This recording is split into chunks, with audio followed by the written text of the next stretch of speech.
সমস্ত কিছু ম্যানেজমেন্ট করতো। সেই কারণে ভরতনাট্যমের প্রথম নাম ছিল হচ্ছে দাসিয়াট্টম। কি নাম ছিল? দাসিয়াট্টম।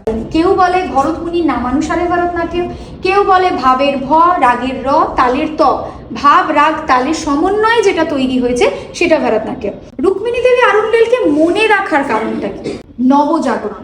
আমাদের দেখতে ইতিহাসে বল, রাজা রামমোহন রায়ের নাম বলি, নেতাজি সুভাষচন্দ্র বোসের নাম বলি, স্বামী বিবেকানন্দের নাম বলি, যারই নাম নিই না কেন, কেন আমরা তাদেরকে মনে রেখেছি?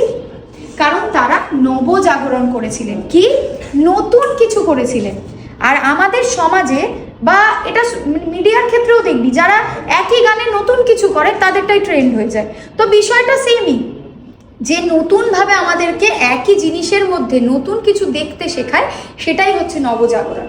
তো কি কি করেছিলেন রুক্মিণী দেবী আরুণ্ডেল?